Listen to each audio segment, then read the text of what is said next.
A finales de 1964 se detectaron los primeros síntomas de la enfermedad del Parkinson en Franco. Esto le aisló de su entorno y en los actos públicos hablaba con menor frecuencia y menos tiempo. Sin embargo, no se hizo público hasta 10 años después. Desde los medios de comunicación se promovía la imagen de un Franco lleno de salud, jugando al golf, pescando o cazando.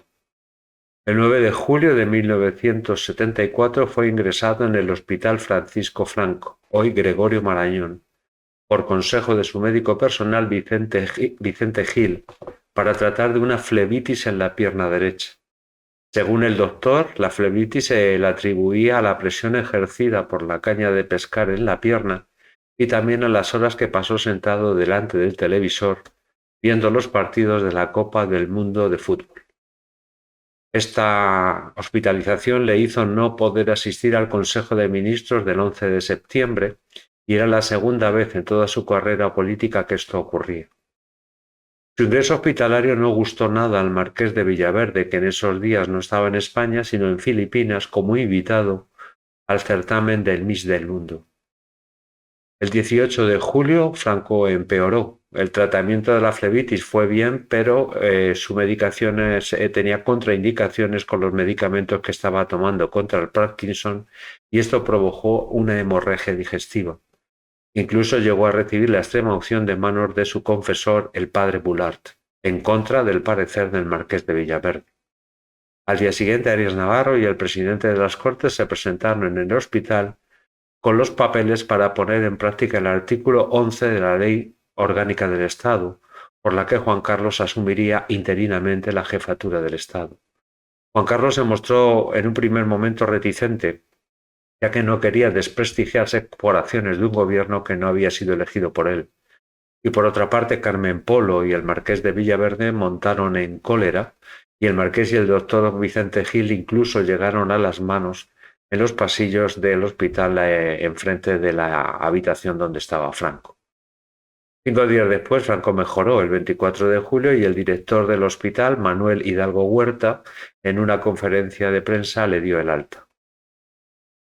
Pero los enfrentamientos entre el marqués de Villaverde y Vicente Gil se recrudecieron y el 31 de julio de 1974 fue sustituido. Carmen Polo le llegó a decir: «Médicos hay muchos, Vicente, pero yernos solo hay uno». En reconocimiento a sus 40 años de servicio, Vicente Gil solo recibió de Carmen Polo un televisor. A su sucesor, Vicente Pozuelo Escudero, no se le permitió tener ningún contacto con Vicente Gil, pero nada más ver a Franco en su primer contacto dedujo que tenía Parkinson. Ese mismo día reunió al equipo médico responsable de la salud de Franco y se anunció públicamente que Franco sufría Parkinson. Pozuelo Escudero le sometió a Franco a un programa terapéutico, vamos a llamarle innovador, que estaba compuesto de una dieta equilibrada y ejercicios físicos y orales. Dentro de los ejercicios físicos le sometía a escuchar marchas militares y Franco desfilaba a su son y también le hacía subir escaleras. Y como ejercicios orales le hizo grabar sus memorias y ensayar discursos y conversaciones de audiencias. Franco se aplicó a los ejercicios con una disciplina militar y su salud mejoró. De hecho, le autorizó su doctor a pasar las vacaciones en el Palacio de Meirás el 16 de agosto de 1974. Durante la interinidad en la jefatura del Estado, la camarilla del Pardo se movió y realizó una campaña de murmuraciones sobre la figura de Juan Carlos, que según ellos estaba confabulando con su padre para que éste regresara a España. Por otra parte, el ministro secretario del movimiento, Utrera Molina, se convirtió en el hombre de confianza de Franco y era el que le contaba todos los chismes. Dentro de estos chismes le dijo que había maniobras políticas dentro del gobierno en previsión de su muerte y que se usaría el tema de las asociaciones políticas como puente para la formación de partidos políticos y la disolución del movimiento, e incluso le llegó a plantear Utrera Molina a Franco cambios de gobierno. El 31 de agosto de 1974 el equipo médico le dio el alta, pero Franco no avisó de ello a Juan Carlos, que hizo público que volvería a tomar las riendas del poder el 2 de septiembre de 1974. Una vez vuelto al Franco a tener las riendas del gobierno de España, se realizaron ataques contra el ministro supuestamente más liberal del gobierno, Pío Cabanillas. Se le entregó a Franco un dossier de revistas españolas con anuncios de bañadores y equipos de campistas, donde aparecían modelos en bikini. Intercaladas con estos artículos y con estos anuncios iban páginas de pornografía extranjera, haciéndolo pasar que habían sido publicadas en España. Además, se le dio otro expediente de las noticias que se habían publicado sobre el aceite de Redondela. La reacción de Franco fue la siguiente y dijo sobre Pío Cabanillas: ¿de qué me sirve que todos digan que Cabanillas es muy listo, si no ha podido evitar que el nombre de mi hermano aparezca en la prensa? A Cabanillas no quiero verlo más en un Consejo de Ministros. Pero la unidad dentro del sector más ultra del régimen se vino abajo el 28 de septiembre de 1974 con un artículo publicado por Blas Piñar en la revista de Fuerza Nueva titulado Señor Presidente. En ese artículo criticaba la actitud contradictoria del gobierno y su posición política hacia su revista. La revista fue incautada y Arias Navarro y Pío Cabanillas ordenaron al fiscal general el procesamiento de Blas Piñar, pero el Tribunal Supremo desestimó la querella. La reacción de Blas Piñar fue la propuesta de formar un frente nacional contra el gobierno, y esto lo afirmó en las cuartas jornadas nacionales de los delegados de Fuerza Nueva en el Valle de los Caídos en noviembre de 1974. En las reuniones semanales que tenían Arias y Franco, la del 24 de octubre, se le ordenó a Arias la destitución del ministro Pío Cabanillas. La reacción fue contundente. El ministro de Hacienda, Antonio Barrera, dimitió por su oralidad y Arias y el vicepresidente, Antonio Carro, sugirieron la destitución también de Utrera Molina y Ruiz Jarabo, como parte del equilibrio que siempre había practicado Franco en las formaciones de gobierno. Pero esta vez Franco lo rechazó porque consideró a estos dos ministros leales a su persona. Pero el gobierno seguía en crisis. La más fuerte ocurrió el 24 de febrero de 1975. El ministro de Trabajo, Licinio de la Fuente, dimitió como protesta por los obstáculos que se estaban poniendo para el plan que tenía para reconocer el derecho a la huelga. También hubo un nuevo enfrentamiento entre Arias Navarro y Utrera Molina, porque la prensa del movimiento no mencionó el aniversario de su discurso del 12 de febrero de 1974 en las Cortes, el famoso espíritu de febrero. Utrera Molina presentó a Franco documentos que revelaban los planes de Arias para disolver el movimiento y grabaciones de Arias con frases como «Franco es un viejo» y «aquí no hay más cojones que los míos». El 3 de marzo de 1975, Arias pidió a Franco un cambio de gobierno y alegó que Utrera había fabricado pruebas falsas contra él y amenazó que si no se daba el cambio de gobierno, presentaría su dimisión. Esta vez sí que Franco aceptó y Utrera Molina y Ruiz Jarabo fueron destituidos. Durante el segundo gobierno de Arias Navarro tuvimos la tercera visita de un presidente de los Estados Unidos a Madrid. El 31 de mayo de 1975, Gerald Ford nos visitó, pero su recibimiento fue menos multitudinario que los que fueron dados a Nixon o Eisenhower. Solo pasó 2 días y pasó más tiempo reunido con Juan Carlos que con Franco. Un mes después de la visita de Gerald Ford, el 23 de junio, falleció en un accidente de coche Fernando Herrero. Fernando Herrero era el sustituto de Utrera Molina en la Secretaría General del Movimiento. Este suceso para Franco fue una señal de la providencia, diciendo que el experimento de las asociaciones políticas no contaba con la aprobación divina.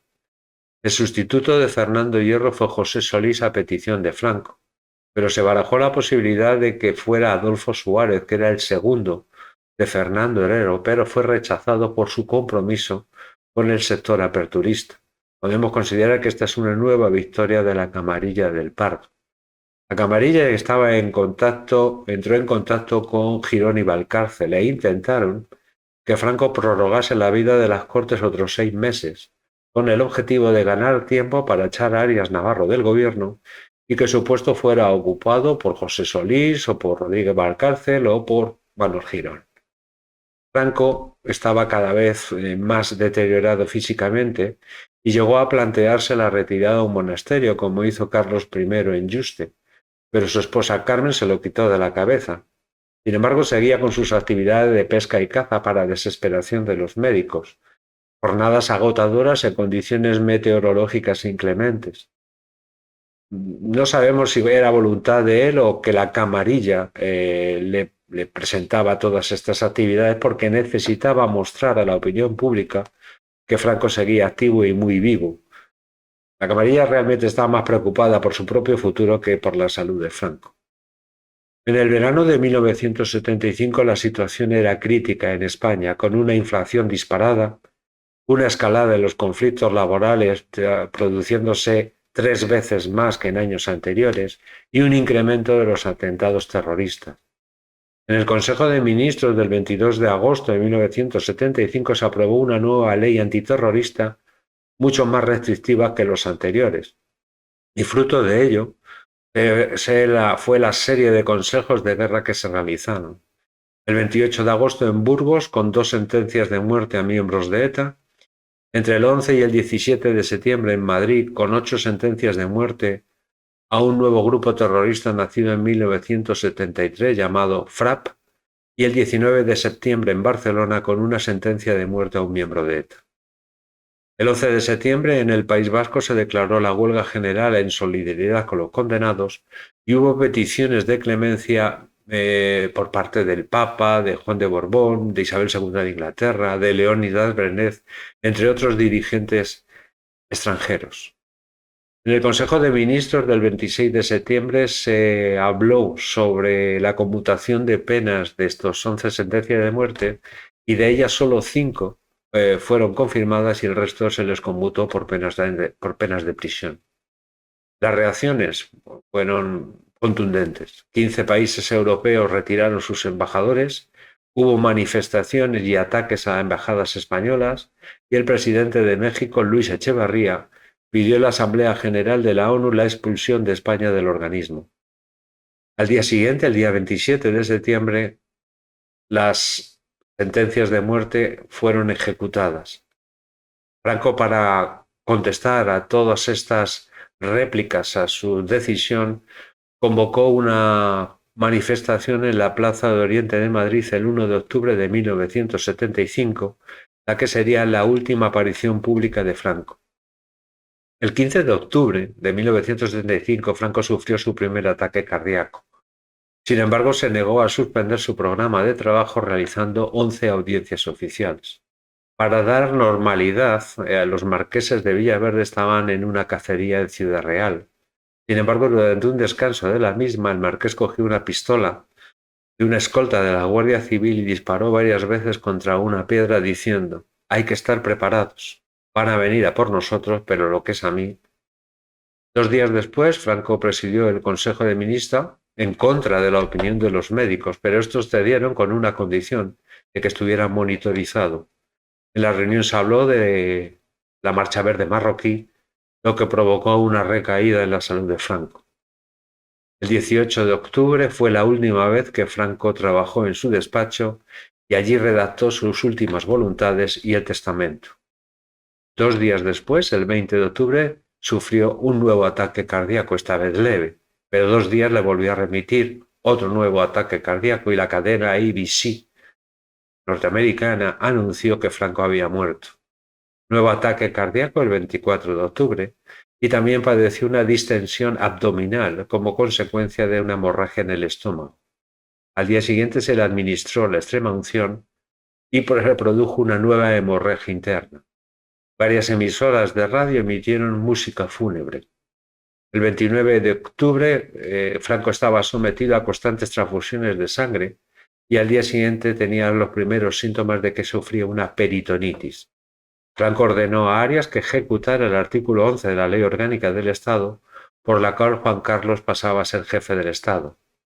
El marqués de Villaverde y Arias Navarro, ahora aliados, intentaron que el nombramiento fuera interino, pero Juan Carlos se negó.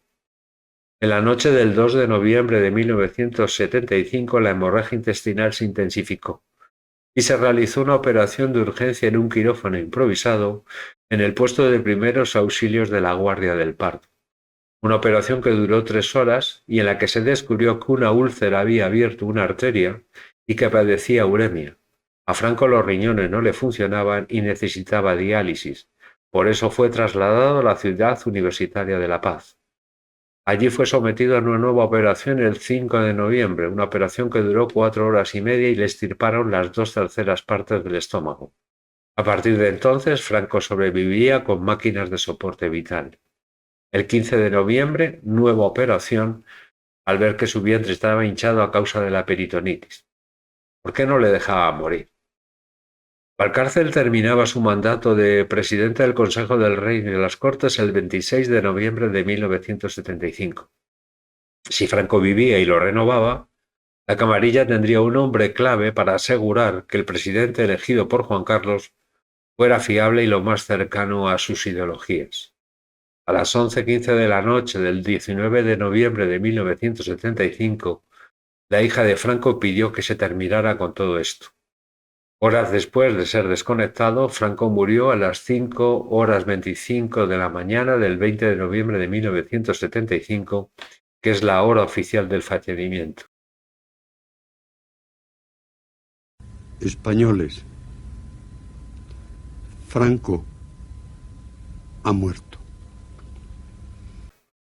El parte médico dijo que Franco murió de un shock endotóxico provocado por una peritonitis bacteriana, disfunción renal, bronconeumonía, paro cardíaco, úlcera de estómago, tromboflebitis y enfermedad del Parkinson.